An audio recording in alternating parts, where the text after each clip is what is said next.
నీకు ఆలోచన చెప్పి నేను నిన్ను నడిపిస్తాను. మనుషుల యొక్క ఆలోచనలు వేరు, దేవుని యొక్క ఆలోచనలు వేరు. సామెతలు ఏముంటుందంటే మనుషుల యొక్క ఆలోచనలు ఏం చేస్తాయి, మనుషుల యొక్క మార్గాలు ఏం చేస్తాయంటే అవి సరిగానే కనిపిస్తాయంట, కానీ చివరికి డెస్టినేషన్ ఏంటంటే అది మరణంలోకి తీసుకెళ్తుందంట. హల్లెలూయా. ఇప్పుడు బాగున్నట్లుగానే అనిపిస్తుంది, కానీ తర్వాత చివరి దాని యొక్క అంతం ఏంటంటే ఆయాసము, దుఃఖమే అన్నమాట. కానీ దేవుని యొక్క ఆలోచనల ద్వారా ఒక వ్యక్తి నడిపించబడుచున్నట్లయితే ఆ వ్యక్తి జీవితం ఎంతో ఆశీర్వాదకరంగా నడిపించబడుద్ది. హల్లెలూయా. ఈరోజు దేవ నీ ఆలోచనల ప్రకారంగా మమ్మల్ని నడిపించు అని మనం ప్రార్థించాలి. దేవుని ఆలోచనలు మన జీవితాన్ని ఎంతగానో దీవెనకరంగా మారుస్తాయి. చూడండి, కీర్తన గ్రంథం 32వ కీర్తన 8వ వాక్యాన్ని మనం ధ్యానం చేసినట్లయితే పరిశుద్ధాత్మ దేవుడు మనతో మాట్లాడుతున్నాడు. ఆ ఒక్క మాట చదివిన తర్వాత ఆల్రెడీ ఈ వాక్యాన్ని నేను ఈరోజు లైవ్ లో చెప్తా వచ్చాను. దయచేసి మీకు అవకాశం ఉంటే ఆ లైవ్ చూడడానికి ప్రయత్నం చేయండి. నాకున్న అలవాటు ఏంటంటే చెప్పిన వాక్యం మళ్ళా చెప్తే, ఎక్కడున్న కొంతమంది ఉన్నారు అక్కడ చెప్పిన వాళ్ళు, అక్కడ విన్నవాళ్ళు, నాకు చాలా కొద్దిగా కష్టంగా ఉంటుంది అనమాట చెప్పిన దాన్ని మళ్ళా చెప్తే. కాబట్టి మీరు దయచేసి ఈరోజు లైవ్ మధ్యాహ్నం వచ్చింది, దాన్ని వినటానికి మీరు ప్రయత్నం చేయండి. హల్లెలూయా. ఈరోజు నా మనసులో పెట్టిన మాటను మీకు పరిశుద్ధాత్మ దేవుడు, నేను ప్రార్థన చేస్తున్నప్పుడు దేవుడు నాకు ఇచ్చిన ఆలోచనను బట్టి మీతో ముందుకు నడవాలని కోరుకుంటున్నాను. హల్లెలూయా. ఈ నెలకి దేవుడు మనకి ఇచ్చిన ఫిలదెల్ఫియా హోలీ మందిరం కృపాక్షేత్రం దేవుడు ఇచ్చినటువంటి ఈ వాగ్దానం ఏంటంటే, ఈ కీర్తన గ్రంథం 32:8 వాక్యం ఏముంటుందంటే, నువ్వు నడవలసిన మార్గమును చదువుతారు. ఎవరైనా మార్చదు ముగిద్దాం. నీకు ఉపదేశాన్ని చేస్తాను, నువ్వు నడవలసిన మార్గము నీకు బోధిస్తాను. అదిగో నీ మీద దృష్టి పెట్టి, అదిగో నీకు ఆలోచనలు చెప్తాను. చదువమ్మా. అది నీకు ఆలోచనలు చెప్తానని దేవుడు చెప్పాడు. కాబట్టి ఆ వాక్యాలు మీరు ఉదయం ఒకవేళ మీకు అవకాశం ఉంటే లైవ్ లో ఉంటుంది, దయచేసి వినడానికి ప్రయత్నం చేయండి. ఈరోజు ఈ సాయంకాలం పూట దేవుని యొక్క వాక్యంలో మనం గమనించినట్లయితే హెబ్రీలకు రాసినటువంటి పత్రిక, బుక్ ఆఫ్ హెబ్రూస్ చాప్టర్ 11, హెబ్రీలు రాసిన పత్రిక 11వ అధ్యాయం 4వ వాక్యం అనుకుంటాం. చూస్తారా ఒకసారి? 5వ చదువుతారా? విశ్వాసము లేకుండా దేవునికి ఇష్టడై ఉండుట అసాధ్యము. చదువమ్మా. అక్కడ కదమ్మా, నేను 5 కదా, ఎన్నో వచ్చా? సరే 6. విశ్వాసము లేకుండా 6, దేవునికి ఇష్టడై ఉంట అసాధ్యము, దేవుని యొద్దకు వచ్చువాడు ఆయన ఉన్నాడనియు తన్ను వెతుకు వారికి ఫలము దయచేయువాడనియు నమ్మవలెను కదా. ప్రార్థన చేసుకున్నాం. మమ్మల్ని మిక్కిలిగా ప్రేమించిన మా తండ్రి, మీ పాదములకు వందనాలు, స్తోత్రాలు చెల్లిస్తున్నాం. ఈ రాత్రి కాల సమయంలో మీరు నాతో, మాతో, మా అందరితో కూడా మీరు మాట్లాడి మీ ఘననామానికే మహిమ తెచ్చుకోమని యేసయ్య నామములో ప్రార్థిస్తున్నాము తండ్రి. హల్లెలూయా. దేవుని యొక్క వాక్యములో మనం చూస్తే హేబేలు గురించి రాయబడుతూ వచ్చింది. హేబేలు ఎలాంటి వాడిని? దేవునికి ఇష్టమైన వ్యక్తి. విశ్వాస వీరుల యొక్క జాబితా అంతా కూడా ఇక్కడ మనకు కనిపిస్తుంది. అయితే దేవుని యొద్దకు వచ్చువాడు ఆయన ఉన్నాడని, తన్ను వెతుకు వారందరికీ ఫలము దయచేయువాడని ఏం చేయాలంట? నమ్మవలెను కదా. దేవుడు ఫలమిచ్చే దేవుడు. దేవుడు మనకేమిస్తాడు? ఫలాలిచ్చే దేవుడు, వరాలిచ్చే దేవుడు, సంపదనిచ్చే దేవుడు. ఆయన సమస్తమైన జీవకోటికి దేవుడు దయచేస్తున్నాడు. మనం ఎవరి మీద ఆధారపడినా కొన్నిసార్లు ఫలం మనకు రాదేమో, కానీ దేవుని మీద ఆధారపడినప్పుడు ఖచ్చితంగా, నిశ్చయంగా దేవుడు మనకు ఫలమిచ్చు దేవుడై ఉన్నాడు. చెప్పండి హల్లెలూయా. ఎప్పుడు ఇస్తాడంటే దేవుడు ఫలం అక్కడే ఉంది. దేవుని మాటను నమ్మినప్పుడు ఆయన ఫలాన్ని ఇస్తాడు అని. చాలా మంది నమ్మకనే చాలా మంది ఫలాన్ని పోగొట్టుకుంటున్నారు, దేవుని ఆశీర్వాదాన్ని పోగొట్టుకుంటున్నారు. ఎవరైతే దేవుని యొక్క మాటలను నమ్ముతారో దేవుడు వారి జీవితాల్లో ఫలములను దయచేయువాడుగా ఉన్నాడు. హల్లెలూయా. దేవుని యొక్క వాక్యములో మనం గమనించినట్లయితే చాలా మంది ఆ రోజుల్లో కుష్ఠరోగులు ఉన్నారంట, కానీ నయమాను ఒక్కడే శుద్ధుడయ్యాడంట. చాలా మంది కుష్ఠరోగులు ఉన్నారు ఆ ప్రాంతంలో, కానీ నయమాను అక్కడే చెప్పండి ఏమయ్యాడు? బాగయ్యాడు. ఎరా వాడు బాగుపడ్డాడంటరా, వాడు కుష్ఠరోగం ఎట్టపోయిందంటే ఏంటంటే ఎలీషా పాస్టర్ దగ్గర ప్రార్థన చేయించుకున్నాడంటండి, అందుకని బాగుపడిపోయాడని. మనం కూడా చేసుకుంటే పోద్దా అంటే నువ్వు వచ్చిందిలా చచ్చిందిలే, నువ్వు ప్రార్థన చేయించుకుందిలే. కానీ నయమాను పాపం ఆ రోజు వెనక్కి తిరిగి వెళ్దాం అనుకుంటున్నప్పుడు తన దాసుడు ఏం చేశాడంటే బలవంతం చేసి అయ్యగారు చెప్పినట్టు విందామని చెప్పాడు. ఆ మాట ప్రకారంగా నమ్మి ముందుకెళ్ళాడు. హల్లెలూయా. ఏం చెప్పాడు ఎలీషా? ఏమన్నాడు? నయమాను రాటగానే ఏమన్నాడు? నా దగ్గరికి ఏం రావాల్సిన అవసరం లేదు, నేను నీ మీద చేయి పెట్టి ఏం ప్రార్థన చేయను, యోర్దాను నది ఉంటుంది, దాంట్లో 7 సార్లు మునిగిపోమన్నాడు. నయమాను కోపం వచ్చింది. మా దేశంలో నదులు లేవా, మా ప్రాంతంలో కావులు లేవా, మాకు గుంటలు లేవా, తిప్రా బండి వెనక పారా ముందుకు అన్నాడు. మిస్టర్ ఆవేశం ఆయన పేరు. చెప్పండి ఏ పేరు? మిస్టర్ ఆవేశం. కొన్నిసార్లు నిర్ణయాలు ఆవేశంగా తీసుకోవడం వల్ల ఆశీర్వాదాన్ని పోగొట్టుకుంటారు. ఆవేశ నిర్ణయాలు ఆశీర్వాదానికి దూరం అయిపోయినాయి. వెనక్కి వెళ్ళిపోతుంటే దాసుడు అన్నాడు, ఆయన ఏం చెప్పాడండి, మిమ్మల్ని యోర్దానులో 7 సార్లు మునగమన్నాడు, అంతకంటే పెద్దగా ఏం చేయలేదు, నీ ధనమైన నీ ఆస్తి అయినా అతను తీసుకోలేదు కదా, పోయి మనం ప్రయత్నం చేద్దామని యోర్దానులో పోయి 7 సార్లు మునిగితే 7వసారి మునిగి లేటింగానే పసి పిల్లవారి దేహం వల్ల మార్చబడింది. గట్టిగా చెప్పట్లో హల్లెలూయా, హల్లెలూయా. దేవుని యొక్క మాటను నమ్మాడు. ప్రియదేవుని బిడ్డలారా, దైవజనుడు చెప్పిన మాటను నమ్మాడు. యోర్దానులో మునిగితే నాకెట్ట బాగుపడుద్ది, ఆయన వస్తాడేమో, పాస్టర్ గారు నా మీద చెయ్యి పెట్టి ప్రార్థన చేస్తాడేమో అని అనుకున్నాడు. కానీ ఆయన రాలా. కాబట్టి దేవుని యొద్దకు వచ్చి వాళ్ళు ఎలా రావాలంటే చెప్పండి, ఆయన ఫలము దయచేస్తాడని చెప్పండి ఏం చేయాలా? నమ్మాలి. నమ్మి దేవుని సన్నిధికి రావాలి. నయమాను వచ్చాడు, యాదృచ్ఛికంగా వచ్చాడు. కానీ ఒక సమస్య వచ్చింది అతనికి. అతను తిరిగి వెళ్దాం అనుకుంటున్నాడు. యేసు ప్రభువారు ఒక రోజు ఒక ఊర్లో ఉన్నాడండి. ఆయన మరలా కపెర్నహూములోకి వచ్చెను అని మార్కు సువార్త 2లో ఉంటది.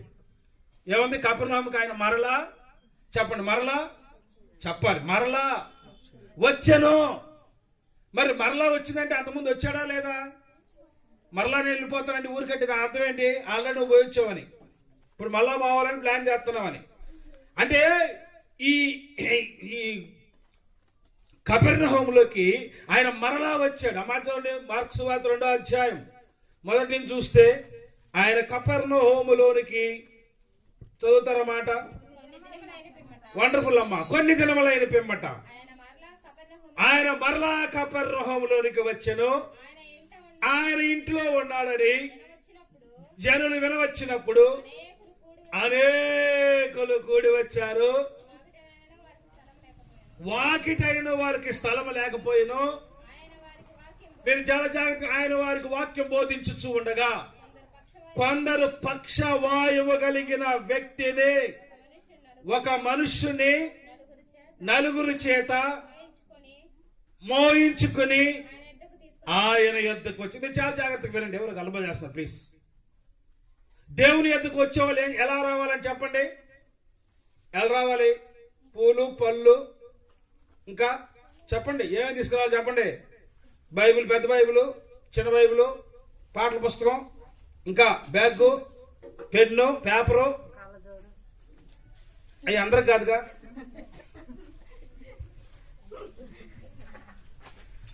అంటే ఇవన్నీ అవసరమే. పెన్ను అవసరమే, పేపర్లు అవసరమే, బైబిల్ అవసరమే. అన్నిటికంటే ప్రాముఖ్యమైనది ఏంటంటే దేవుని యొద్దకు వచ్చువాడు ఆయన ఉన్నాడని. ఆ మాట మీద ఏమన్నాడు మీరు? ఆయన ఉన్నాడని ఆయన్ని వెతుకు వారికి చెప్పండి ఏం చేస్తాడు? ఫలము దయచేయవాడని నమ్మవలెను కదా. హల్లెలూయా. కపెర్నహూములోనికి ఆయన మరలా వచ్చాడు. మీరు చాలా జాగ్రత్తగా వినాలి. ఆయన మరలా వస్తున్నప్పుడు జనాలు గుంపులుగా వచ్చారు. చాలా మంది వచ్చారు. ఆయన వాక్యం ప్రారంభించాడు. ఇల్లంతా నింపబడిపోయింది. జనాలు అసలు ఎక్కువగా ఫుల్గా కూర్చున్నారు. కనీసం వాకిట్లో కూడా స్థలం లేదు. రాబోయే రోజుల్లో కృపాక్షేత్రం అంతా నింపబడును గాక, దేవుడు ఆశీర్వదించును గాక. అయితే యేసు ప్రభు వచ్చిన ఆ ఇంట్లో స్థలమే లేదు ఇంకేదో మనిషి రావడానికి. ఆయన వాక్యం చెప్పడం ప్రారంభించాడు. అయితే కొంతమంది ఒక మంచం మీద ఒక వ్యక్తిని నలుగురు మోసుకొని వచ్చారు. ఎట్టొచ్చారంట? నలుగురు మోసుకొని వచ్చారు. ఆయన గారి దగ్గర ప్రార్థన చేయించుకోద్దామని ప్లాన్ చేశారు, కానీ ఆయన దగ్గర పోవటానికి స్థలం లేదు. మనం ఏం చెప్తామంటే, బ్రదర్ ఈరోజు ఏదో తీసుకొచ్చేసాం, కానీ ఈరోజు సార్ మరి బిజీ కూడా యేసు ప్రభు మనం వచ్చే వారం వద్దాంలే, మనం బోధం పని వెళ్ళిపోయి ఉండేవాళ్ళమే. వాళ్ళు అలా చేయలా. ఎలాగైనా సరే ఏసే దగ్గర ప్రార్థన చేయించాలా, ఈయన నడిపించాలా అనేది వాళ్ళ ఉద్దేశం. వాళ్ళకి తెలుసు దేవుని మీద నమ్మకం ఉంది వాళ్ళకి. సరే మొత్తానికి తీసుకొని వచ్చారు. అయితే స్థలం లేదు కనుక ఇంటి యజమానితో మాట్లాడితే ఆయన ఏం చేశారంటే పైకప్పు, చెప్పండి ఏం చేశారు, నా మొహం కాదు బైబిల్ చూస్తే అర్థమవుతుంది, పైకప్పు విప్పి సందు చేసి పక్షవాయువ గలవానిని, చప్పట్లు గట్టిగా హల్లెలూయా, సందు చేశారు పైన. ఆల్రెడీ వేసిన ఆయన చెప్పాడు, సార్ తొందరగా గోడ కొట్టండి, గాలి వనగితే రేకులకి ఇబ్బంది అని. వాడు మాత్రం రేకులు మొత్తం, మరి రేకులో కప్పు మొత్తం విప్పేసి పై నుంచి కిందకి దించాడు వాడిని. యేసు ప్రభు వాడిని చూసి, యేసు వారి విశ్వాసము చూసి, కుమారుడా నీ పాపాలు క్షమించబడ్డాయి బాబు, పక్షవాయువు గలవానితో చెప్పాను. హల్లెలూయా. దేవుని యొక్క వాక్యంలో మనం గమనించినట్లయితే వాడిని ఎన్ని ఆటంకాలు ఉన్నా కూడా పైకప్పిప్పారు. ఇప్పుడు మీ ఇంట్లో ఏదైనా ప్రార్థన జరుగుతుంది అనుకోండి, పైన మిద్ది పగలు కొట్టేస్తారంటే ఎంతమంది ఒప్పుకుంటారు చెప్పండి? ఎవరు ఒప్పుకుంటారండి? అసలే ఇల్లు లేకుండా ఇబ్బంది పడతా ఉంటే ఎవరు ఒప్పుకుంటారు చెప్పండి? కానీ వాడు ఒప్పుకున్నాడు. ఏం చేశారు, ఏం మాట్లాడారు మనకు తెలియదు, మొత్తానికి దించారు. యేసు ప్రభు ప్రార్థన చేయగానే వాడికి కాళ్ళు వచ్చి బాగుపడ్డాడు వాడు. హల్లెలూయా. ఈ నలుగురు ఎంత సంతోషపడి ఉంటారు చూడండి. నలుగురు మోసుకొని వచ్చారు మంచం మీద, నలుగురు మోసుకొని వస్తున్నారండి. అంటే దేవుని యొద్దకు వచ్చువాడు, చెప్పండి ఏం చేయాలంట, ఆయన ఉన్నాడని ఆయన్ని వెతుకు వారికి చెప్పండి ఏం ఇస్తాడు, ఆయన ఫలము దయచేస్తాడు. ఇది కాస్త మనసు పెట్టి ఆలోచిస్తే ఈ నలుగురు పరుపు మీద నుంచి ఇంట్లో ఊర్లో తీసుకొస్తా అనుకోండి, ఆ ఊర్లో వాళ్ళు అడుగుతారు కదా, బ్రదర్ ఎక్కడికి వెళ్తున్నారు, ఆసుపత్రికి అని అడుగుతారు. కాదని చెప్తాడు వాడు. ఎక్కడికంటే యేసు ప్రభు వచ్చినాడు, ప్రార్థన చేపిద్దాం అనుకుంటున్నాము, ప్రార్థన చేపిస్తే బాగుపడుతుందని వాళ్ళు చెప్తారు.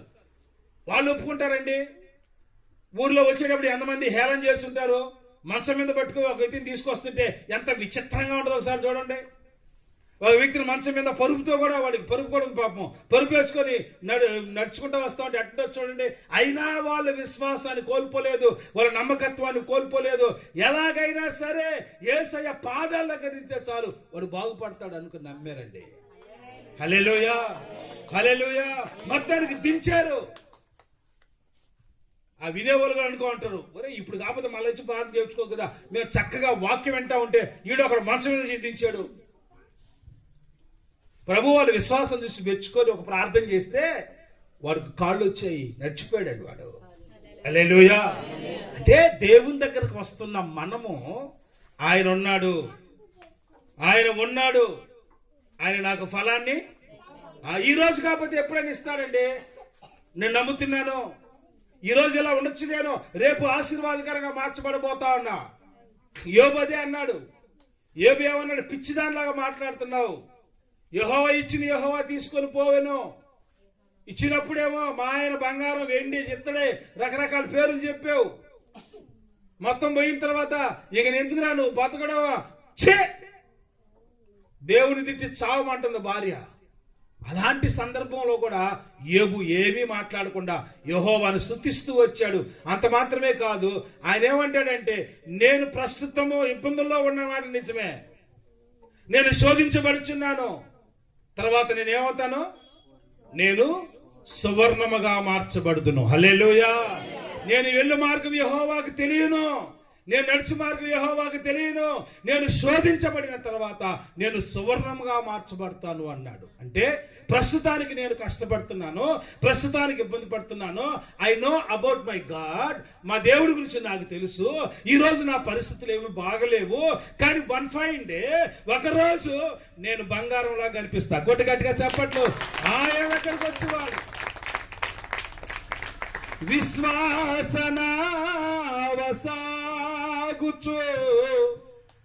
పయనుచు సమయాన నా ప్రభు, సాతాను సుడిగాలి రే నా ఎదుట నిలిచేవా నా ప్రభు. సాతాను సుడిగాలి రేపగా, నా ఎదుట నిలిచేవా నా ప్రభు. నేను వెళ్ళే మార్గము నా యేసుకే.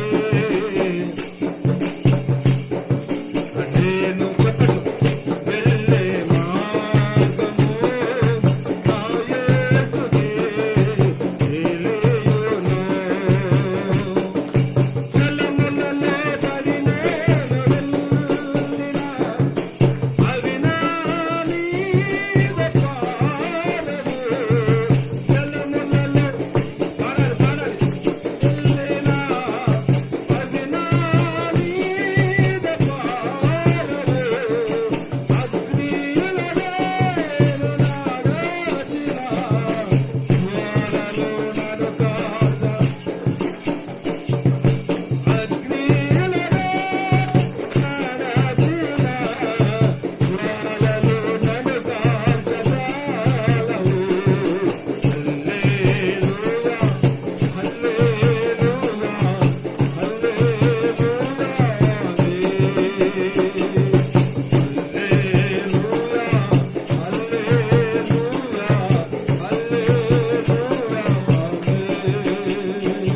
హల్లెలూయా, హల్లెలూయా, ఆయన యొద్దకు వచ్చి వారికి ఆయన ఫలం దయచేస్తాడు. యోబు నమ్మాడు. వాళ్ళ భార్య ప్రస్తుతం ఉన్న పరిస్థితిని చూస్తుంది, యోబు రాబోయే పరిస్థితిని చూస్తున్నాడు. మనం ఎవరమే? విశ్వాసులా పిశాసులా? విశ్వాసం అన్నది నిరీక్షించబడి వాటి యొక్క నిజస్వరూపము, అదృశ్యమని ఉన్నవంటుకు రుజువునై ఉన్నది.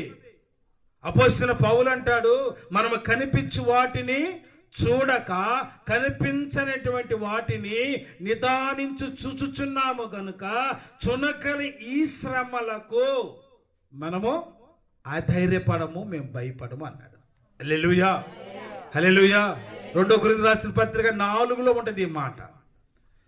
మేము కనిపించిన దాటి నిదానించు చూస్తున్నాము. 7 తర్వాత 8లోనో 9లో ఉంటుంది అనుకుంటా, 10లో ఉంటుంది, మీరు చూడాల్సిన అవసరం లేదు.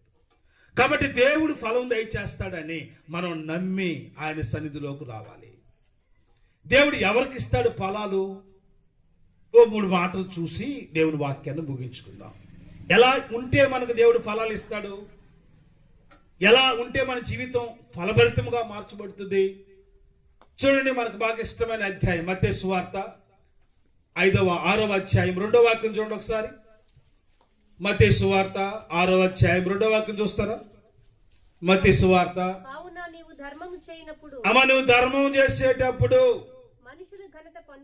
మనుషుల ఘనత పొందవలనని వేషధారులు సమాజ మందిరములోను వీధులలోను చేయులాగున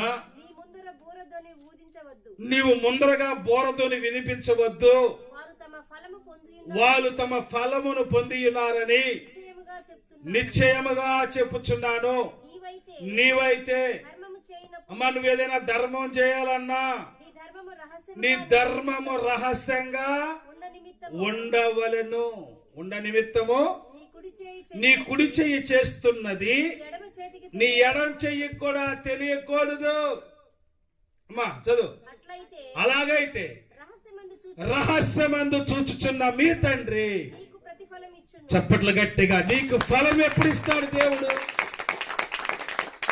ఏదైనా నువ్వు ధర్మ కార్యం చేస్తుంటే, ఏదైనా మంచి కార్యం చేస్తుంటే నువ్వు ఎలా చేయాలో తెలుసా?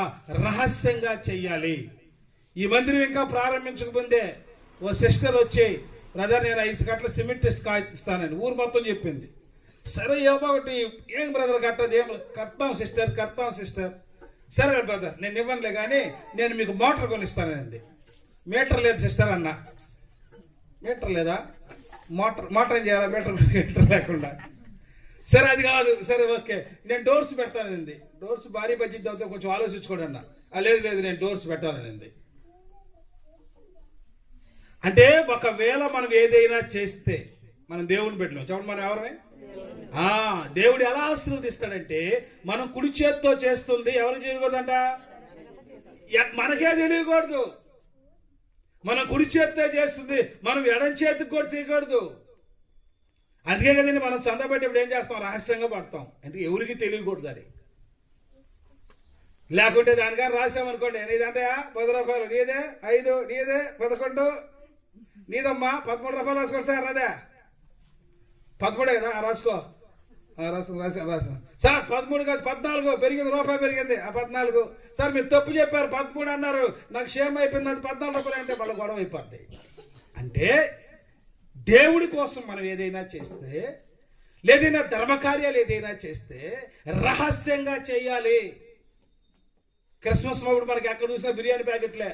సార్ నేను తిన్నాను సార్ బిర్యానీ అంటే, తీసుకో మాది ఫిల్దెల్పియా హోలివింద కృపాక్షేత్రం అల్లూరు, తీసుకో బిర్యానీ. మా అన్నయ్య వాళ్ళు ఇచ్చిపోయారు సార్, అల్లూరు అంటే ఒక చర్చి వాళ్ళు అంటే, వాళ్ళు ఇచ్చారయా మేము కూడా ఇస్తున్నాం తీసుకోండి, రాత్రికి ఉంచుకో సార్, రాత్రికి ఇంకో చర్చి వాళ్ళు ఇచ్చిపోంటారు సార్, వాళ్ళు ఇస్తే ఇచ్చారు, మాది ఫోటోది బిర్యానీ ప్యాకెట్ హోల కృపాక్షేత్రం అల్లూరు. హల్లెలూయా.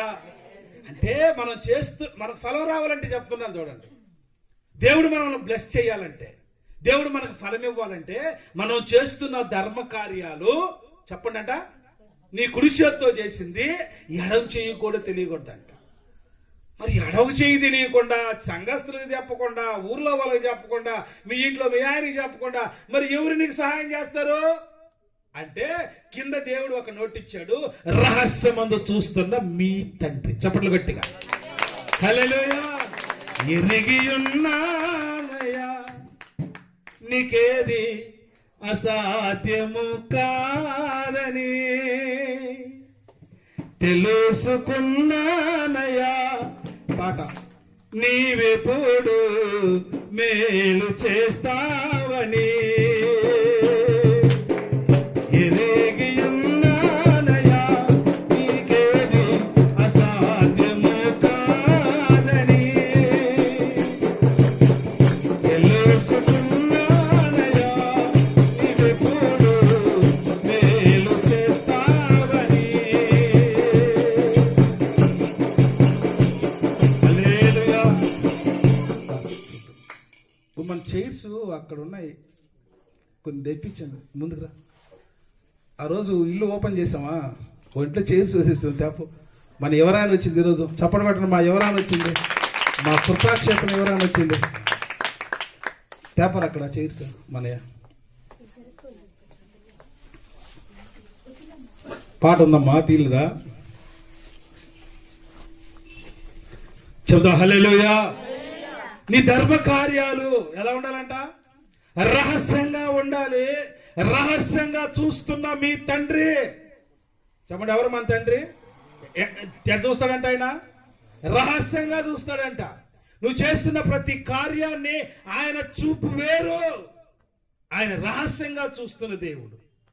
మన బాధల్లో కూడా రహస్యం. వండర్ఫుల్ వండర్ఫుల్, చప్పట్లు పట్టండి మా పాపకి. నన్ను చోటి మోటిన ఇంకా స్టార్ట్ చేసామండి, ఇంకా వదలను కానీ. నన్ను చోటి మోటిన బాధలతో కలవరపడదా, నా సొంత జనుల నిందలతో నా గుండెలలో నీరైపోగా, అస్తులను చేర్చుకుంటివే, భయపడకంటివే, మిక్కుట ప్రేమను చూపితివే,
చచ్చిపోతే బాగుండు నాకైతే. పోతే పోయింది. హల్లెలూయా. పరలోకానికి డైరెక్ట్ సీట్ ఉంటుంది. దేవుని గురించి నాకు తెలుసు, రహస్యంగా చూస్తున్నాడని తెలుసు. దేవుని యొక్క వాక్యంలో ఏముందంటే, కొర్నేలి అనేటువంటి భక్తిపరుడు కైసరులో ఇంటిలో ప్రార్థన చేసుకుంటున్నాడు. అపోస్తల కార్యాల గ్రంథం 10:1 నుంచి. ఇటలీ పట్టణంలో చదవయ్యా. కొర్నేలి అనేటువంటి భక్తిపరుడు ఒకడు ఉండెను. చదవండి, చదవాల. అతడు తన ఇంట్లో వాళ్ళందరితో కూడా దేవుని యందు భయభక్తులు కలిగి ప్రజలకు బహు ధర్మాలు చేస్తూ ఎల్లప్పుడూ దేవుడికి రహస్యంగా ప్రార్థన చేస్తున్నాడు. దేవుని దూత ప్రత్యక్షమైంది. కొర్నేలి పిలుచుట దర్శనమందు తేటగా అతనికి వినపడింది. అతడు దేవత వైపు తేరుచొచ్చినప్పుడు భయపడి, ప్రభువా ఏమని అడిగాను. అందుకు దూత, బ్రదర్, నీ ప్రార్థనలు, నీ ధర్మ కార్యాలు దేవుని సన్నిధిలోకి, అబ్బా గట్టిగా చప్పట్లు కొట్టండి, గట్టిగా. ప్రభువా మేమేమో చూడలేదనుకున్నాం ప్రభువా, మేము చూడలేదనుకున్నాం ప్రభువా. నేను మా ఇంట్లో వాళ్ళందరూ ప్రార్థన చేసుకుంటే నువ్వు చూడలేదనుకున్నామే. నా ప్రభువు చూస్తాడు. హల్లెలూయా. మన ధర్మ కార్యాలు, మనం ఏదైనా ధర్మ కార్యాలు చేస్తున్నప్పుడు ఏం చేయాలంట? రహస్యంగా చేసినప్పుడు, రహస్యంగా చూచుచున్న నీ తండ్రి నీకు ప్రతిఫలం ఇస్తాడు. 5వ వచనం చూడండి. మీరు ప్రార్థన చేసేటప్పుడు వేషధారుల వలె ఉండవద్దు, మనుషులకు కనబడవల్లని సమాజ మందిరంలోను వీధి మూలల్లో నిలిచి ప్రార్థన చేయడం వాళ్ళకిష్టం. నేను ఒకసారి కరోనాలో ఒక ఆవిడ చచ్చిపోయిందని మూతికి మాస్క్ కట్టుకొని పోయా. ఆడ పాస్టర్ అంటాడు, బ్రదర్ తెలుసు కదా.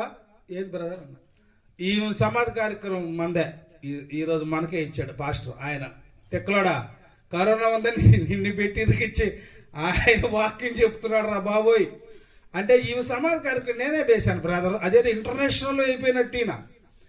అసలు ఆయన తెలియగలవాడు ఎవరో పెద్ద పాస్టర్ తెలియగలవాడు. ఎందుకంటే సమాధి కార్యక్రమం ఇతను చేసి దూరంగా మైకి పెట్టుకుని అతను వాక్యం చెప్పాడు. కరోనా ఇతనికి వచ్చింది. ఎందుకని? పరిస్థితి అట్టు ఉంది. అంటే చాలా మంది ఏమనుకుంటారంటే, మనం చేసే కార్యము 10 మంది చూడాలి, నేను గొప్పగా చేస్తున్నాను, నా ప్రార్థన చాలా గొప్పగా ఉంది. మీరు ప్రార్థన చేస్తున్నప్పుడు ఎలా చేయాలంటమ్మా? చెప్పమ్మా. రహస్యంగా చేయాలి. మీరు ప్రార్థన చేయనప్పుడు నీ గదిలోకి వెళ్ళి డోర్స్ మొత్తం క్లోజ్ చేసి రహస్యంగా ప్రార్థన చేయము. రహస్యంగా చూస్తున్న మీ తండ్రి, అబ్బా చప్పట్లు గట్టిగా కొట్టండి. హల్లెలూయా. ఏంటండి రహస్య ప్రార్థనలో? రహస్యంగా చేస్తానికి ఎడ తెలుస్తుంది? అసలు నాకు తెలుస్తుందా? పాస్టర్ గారికి తెలిసేటట్టు చేస్తే కాదు. మీరు వాట్సాప్లో మీ ప్రార్థన చేసుకునేటప్పుడు నాకు ఫోటో పెడితే కాదు. 1 మార్క్ 2 3 4 5 10కి 9 నీకు మార్కులు, దాని నీకు 21 సార్ 10కి 21 కాదు. సరే సార్ 9 నీకు. ఆ సిస్టర్ 10కి 10 అమ్మా నీకు. ఎందుకు సార్? అదే ప్రార్థన చేసావు కదా. చేయలేదు సార్. ఓకే 10కి 10. అంటే మార్కుల కోసం కాదంట, రహస్యంగా చూస్తాడంట దేవుడు. రహస్యంగా చూసి ఆయన ప్రతిఫలం ఇస్తాడంట. చాలా జాగ్రత్తగా గమనించాలి మనం. చాలాసార్లు మనం ఏమనుకుంటామంటే, 10 మంది కనపడాలి మన ప్రార్థన, 10 మంది చూడాలి మనల్ని, 10 మంది మెచ్చుకోవాలి మనల్ని, 10 మంది చూసి మెచ్చుకుంటే మనకు టిక్ మార్కులు పెడితే లైకులు కొట్టాలి, ఫేస్బుక్ కొట్టాలి, ఇన్స్టాగ్రామ్ చేయాలి, ఏదో కొట్టాలి. 10 మంది కనపడాలి మన ప్రార్థన. తలకాయ ఎత్తుకొని ఒక పాట. ఏం బ్రదర్ తలకాయ ఎత్తుకోండి అంటే, కింద పాట, ప్రార్థన వినడి పావనుడా. ఈయన ప్రార్థన చేయట్లా, తలకాయ పెట్టుకున్నాడు, కింద పాట స్క్రోలు, ప్రార్థన వినడి పావనుడా. అంటే మనం ఎలా ఉన్నామంటే, కొన్నిసార్లు మనం భక్తిలో వచ్చిపోయి లోకంలో పడిపోతామో నా భయం. ఎందుకంటే 10 మంది కనపడాలని ప్రయత్నం చేస్తామే తప్ప, నా దేవుడు రహస్యంగా చూచుచున్నాడు. చెప్పండి గట్టిగా. ఆ రోజు ఇస్కియాకి ఒక విషయం తెలిసింది. ఇస్కియా బ్రదర్, సార్ ప్రైజ్ లాడ్ సార్, వచ్చారా నాయన? అదే నేను పాస్టర్ని, తెలుసుగా? తెలుసయ్యా. ఏం తెచ్చావు నాయన? వస్తా మంచిదానా? అదే నువ్వు 15 రోజులు చచ్చిపోతావు. దీన్ని చెప్పడానికి తమ రావడం ఎందుకని ఫోన్ చేస్తే నేనే ఇక్కడి నుంచి ఇట్టే పోతానుగా. అదేవుడు చెప్పమని ఆయన పెద్ద గొప్ప సువార్తలాగా ఎందుకు చెప్పాడు. ఏది? నువ్వు చచ్చిపోతావు అనేది చెప్పాడు. వెంటనే ఏం చేశాడు ఇసుకియా? చెప్పండి, ఏం చేశాడు? వెంటనే ఏం చేసి చెప్పండి. ఫోన్ నెంబర్ తీసుకొని కొట్టరా, మా పెద్దోడు కొట్టు, ఫోన్ కొట్టు. రే నేను చచ్చిపోతాను అంటే మొత్తం ఆస్తి పేపర్లు ఇస్తాను, నీకు వచ్చిరా. మొత్తం ఏం చెప్పలా, గోడ వైపు తిప్పుకున్నాడు, ఏడవడం ప్రారంభించాడు. గట్టిగా చెప్పండి హల్లెలూయా. ఆయన ఏడుస్తూ ప్రార్థన చేయటంగానే ఈ యెషయా ఊరు దాటక ముందే యెషయాకు మళ్ళా దేవుడు చెప్పాడు, యెషయాను బయటికి వెళ్ళి వెనక్కి వెళ్ళి అన్నాడు. ఎవరికి సార్? ఇసుకే ఇంటికి వెళ్ళాను. ఎందుకు సార్? 15 సంవత్సరాలు మళ్ళీ ఆయుష్ పెంచేట్లు, మళ్ళీ ఇప్పుడే వచ్చి చెప్పాను సార్ చచ్చిపోతామని. నేను చెప్తున్నా, మళ్ళీ పోయి చెప్పు అన్నాడు. దేవుని వాక్యం ఉంటుంది అక్కడ, హిజ్కియా నువ్వు కన్నీళ్లు విడుచుట నేను చెప్పలు గట్టిగా హల్లెలూయా. నువ్వెప్పుడు చూసావు ప్రభువా? అరే నువ్వెప్పుడు చూసావు? నేను గోడ వైపు తిప్పుకొని ఏడ్చుకుంటా ఉంటే మా పాస్టర్కే తెలియదే. నువ్వెప్పుడు చూసావంటే నా ప్రభు అంటాడు, రహస్యంగా చూస్తాడు. గట్టిగా చేపట్లు. ఎందుకంటే చాలా మంది, కొంతమంది ఆశీర్వదించబడుతుంటారండి. కారణం ఏంటి చెప్పంటారా? రహస్య ప్రార్థన. కొంతమంది నా వైపు నాతో తిరుగుతుంటారు, లేదా పాస్టర్తో తిరుగుతూ ఉంటారు. మన వాళ్ళు మంచోళ్ళు, చాలా మంచోళ్ళు, మీకు తెలియదు, నేను సీరియస్గా చెప్తున్నా. Brothers are very good. కొంతమంది బ్రదర్స్ చూస్తుంటారు, వాడు ప్రార్థన చేయడు. అదేమనంటే పాస్టర్ తిరుగుతున్నాం అంటాడు. వాళ్ళ జీవితాలు ప్లస్ ఉండవు, కానీ వాడు ప్రార్థనకి రాకపోయినా వాడు ప్లస్ అవుతా ఉంటాడు. కారణం ఏంటంటే రహస్య ప్రార్థన. చెప్పండి గట్టిగా హల్లెలూయా. నీ జీవితంలో రహస్య ప్రార్థన ఉందా? జయపాల్ గారు ఒక పాట పాడుతూ ఉంటారు, అన్నిటికన్నా మిన్నగా రహస్య ప్రార్థన నీకుందా? ఒంటరి ప్రార్థన నీకుందా? కన్నీటి ప్రార్థన నీకుందా? నా దేవుడు అంటాడు, రహస్యంగా నీ ప్రార్థన నేను ఏం చేశాను. అది పాట, నెక్స్ట్ నీకే పాట. హల్లెలూయా. పాట స్టార్ట్ చేసింది ఇప్పుడే. హల్లెలూయా. చెప్పండి హల్లెలూయా. రహస్యంగా చూస్తాడంటే దేవుడు మనం చేస్తున్నటువంటి ప్రార్థన. 16వ వచనం, ఉపవాసం చేస్తున్నప్పుడు ఏమమ్మా దుఃఖం లేకుండా ఉంటుంది. ఉపవాసం ఉంటే 3 రోజుల నుంచే ఉదయాన్నే టిఫిన్ తిన్నాను, మధ్యాహ్నం కాఫీ తాగాను, 2 అరటిపళ్ళే కదా తినింది, సాయంకాలం ఉప్మా తిన్నానమ్మా. దుఃఖం లేకుండా ఉంటుంది మొహం. చదువు. తాము ఉపవాసం చేయనట్లు మనుషులకు కనబడవలనని వికారం చేసుకుంటారు. మీరైతే ఉపవాసం చేయనప్పుడు మా మనుషులకు కనపడాలని కాదు. అదిగో కొట్టు మళ్ళా గట్టిగా చెప్పండి. రహస్యం అంతా రహస్యమే. ఆయన అంట రహస్యంగా చేస్తున్న దాన్ని ఆయన చూస్తాడంట. చూసి రహస్యంగా చేస్తున్న నీ ఉపవాస ప్రార్థన చూసి ఆయన నిన్ను మెచ్చుకొని నీ ప్రార్థన తగిన ప్రతిఫలాలు ఇస్తాడంట. హల్లెలూయా. దేవుని ఎత్తుకు వచ్చి వాళ్ళు ఏం చేయాలంట? ఆయన ఉన్నాడని ఆయన వెతుకు వారికి చెప్పండి ఏది? ఆ ఫలము. దేవుడు ఎలా ఇస్తాడంటే ఫలాలు వరాలు రావాలంటే నువ్వు చేస్తున్నప్పుడు రహస్యంగా చెయ్యాలి. ప్రార్థన చేస్తున్నప్పుడు రహస్యంగా చెయ్యాలి. అట్టని రేపు నుంచి మీరు చర్చికి రాకుండా ఇంటికా చేస్తామని మాత్రం దయచేసి అనొద్దు, అందులో భాగమేం కాదు. ఉపవాస ప్రార్థన చేస్తున్నప్పుడు ఎలా చేయాలంట? రహస్యంగా చెయ్యాలి. దేవుడంట రహస్యంగా చూస్తున్న దేవుడు మనకు ప్రతిఫలాలు ఇస్తాడట. మత్తయి సువార్త 25లో ఒక మాట ఉంటుంది, ఆశీర్వదించబడిన వారులారా, చదువుతామా, నా తండ్రి చేత ఆశీర్వదించబడిన వారులారా రండి, ప్లీజ్ కమ్. డయాస్ ఎక్కండి, కుడివైపు ఎక్కండి వైపు. దేవుడు పిలుస్తున్నాడు.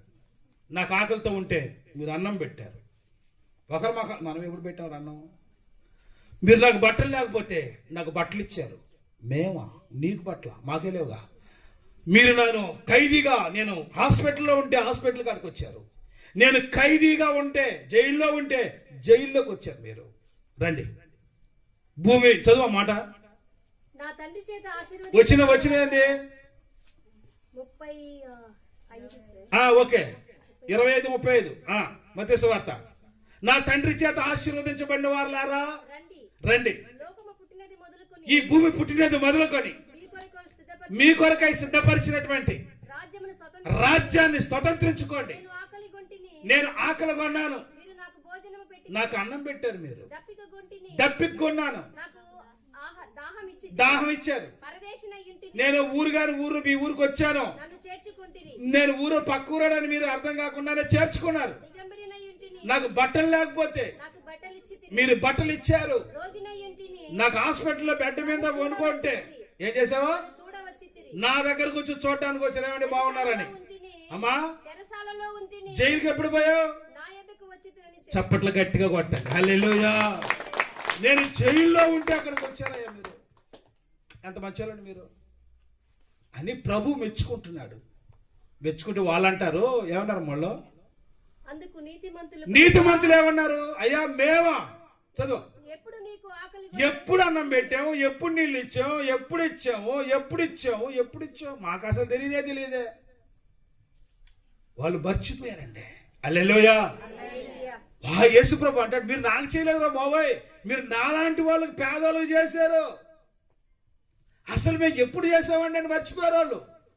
మనం కానైతే ఏదైనా చేస్తే దాన్ని గుర్తు పెట్టుకో ఉంటాం. చిన్నపిల్లకాయలు చూడాలి, అప్పుడప్పుడు పిల్లలు ఆడుకునేటప్పుడు, అందుకు నేను చాక్లెట్ ఇచ్చాను కదా, ఇప్పుడు నువ్వు తింటున్నావుగా, వాడు గుర్తుంటుంది. వీళ్ళంట మర్చిపోయారంట నీతిమంతులు. కానీ ఎవరు మర్చిపోలేదు చెప్పండి? ఎరిగి ఉన్నాడు ఆయన, మన మొత్తం గురించి తెలుసు ఆయనకి, కాబట్టి ఆయన మర్చిపోలేదు. రహస్యమందు చూచుచున్న మీ తండ్రి చెప్పండి ఏం ఇచ్చాడు? మీకు ప్రతిఫలం ఇచ్చాడు. ఈ రాత్రి కాలం పరిశుద్ధ ఆత్మదేవుడు మనతో మాట్లాడుతున్నాడు. ప్రియమైన దేవుని బిడ్డలారా, ఆయన ఎత్తుకువచ్చు వారు ఆయన ఫలము దయచేస్తాడని, ఆయన వెతుకువారు ఆయన ప్రతిఫలం ఇస్తాడని, ఆయన నమ్మాలి, ఆయన ఫలము దయచేస్తాడని మనము నమ్మవలను కదా. కాబట్టి ఈ రాత్రి కాల సమయంలో దేవుని సన్నిధికి వచ్చిన మనం, దేవుని సన్నిధానంలోకి వచ్చిన మనం, ప్రభువా మేము నమ్ముచున్నాము తండ్రి.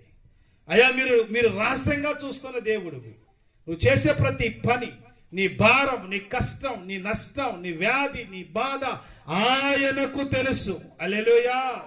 ఆయనకు తెలుసు. ప్రియ దేవుని బిడ్డలారా, ఆయన చేసే దేవుడు గొప్ప కార్యములు మన జీవితాల్లో ఆయన జరిగించే దేవుడై ఉన్నాడు. రాత్రికాలం మనం ప్రార్థిస్తాం, ప్రభువా బాగా సహాయం చేయండి ప్రభువా అని. దేవుడు మన ప్రతి పరిస్థితులన్నింటినీ ఆయన మార్చును గాక.